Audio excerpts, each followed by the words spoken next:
All right, today we're talking about same third hucks.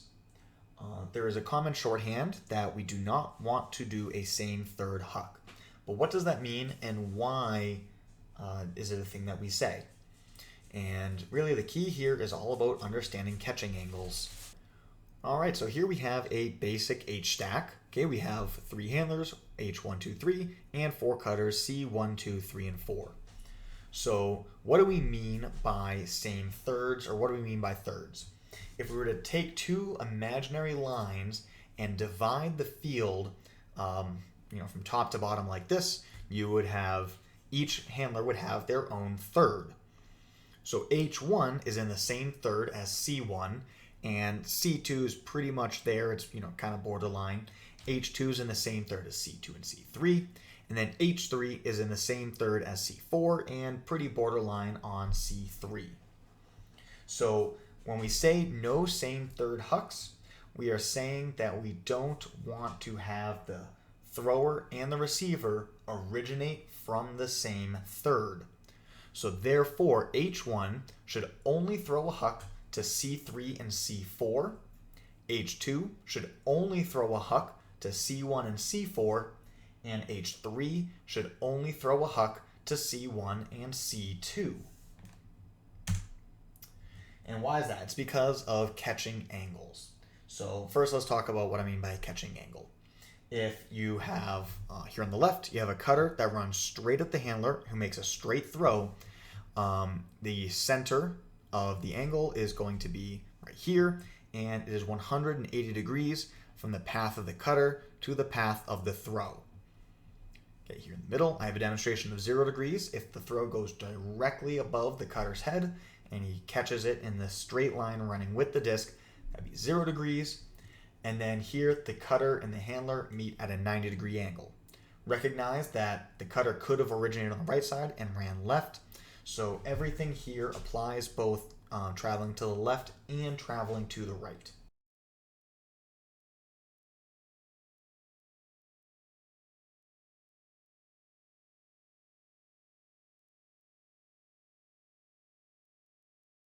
So these are 3 different angles of doing a run and a catch, and they are 3 different degrees of difficulty.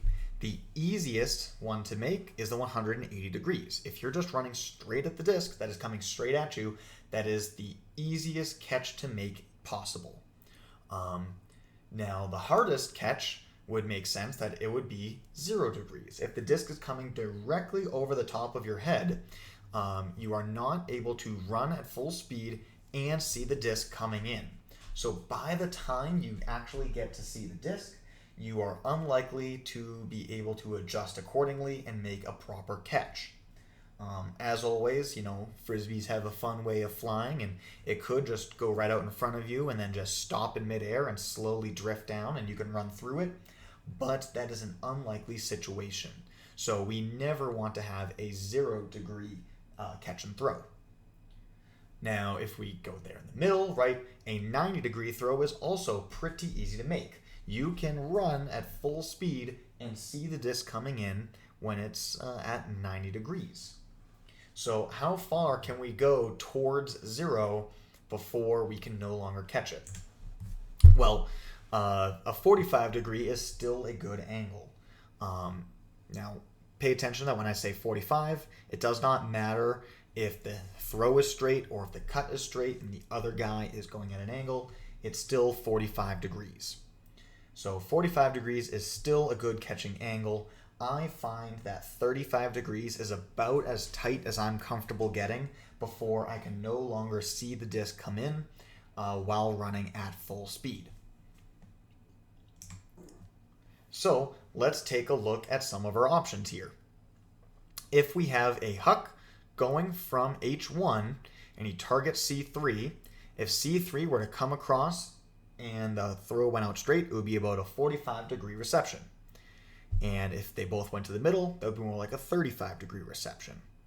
Now recognize that if the throw did not go as far, it will be a higher angle degree, but I'm just kind of putting out numbers for proof of concept. If we were to throw it to the right lane, okay, or the right third, from H1 to C3, that would be very close to a 0-degree throw. So we would not want to do that. Now, if we were to throw it over to C4, we see that every single angle is a great angle to catch at. So right, we have 60 degrees in this throwing it forwards, 65 degrees if we meet in the middle, and if H1 sends it all the way over to the opposite sideline, it is a 40-degree throw and reception. So that is a great and easy one for C4 to get. It is for this reason why the wings are the primary threat for any deep shot. Because no matter what, if it's going from the opposite side wing handler, it will be an optimal throwing and receiving angle. So let's compare this to a same third huck. If H1 were to throw a huck to C1, no matter where the disc goes, no matter where the reception is made, it's a very tight angle. So remember, if it's a tight angle, it's really hard for the offense to see the disc in, and so it's really hard for them to make a catch. Defense doesn't have to be perfect, they just need to be in the area. So anything with too tight of an angle gives defense an advantage. So here on the screen, I now have all of the good hucks that are available to us. So from H1, right, they can make shots out to C3 and C4. H2 can make a shot out to C1 and C4. And H3 can make a shot out to C1 and C2. And once again, as long as the source of the thrower and the receiver are in different thirds, it doesn't actually matter where the catch is made. It will still be a good angle of reception. Last, you may be asking, well, can't we do a same third huck if we put a curve on the disc? And according to everything I've said so far, yes, you absolutely could. But here's the problem.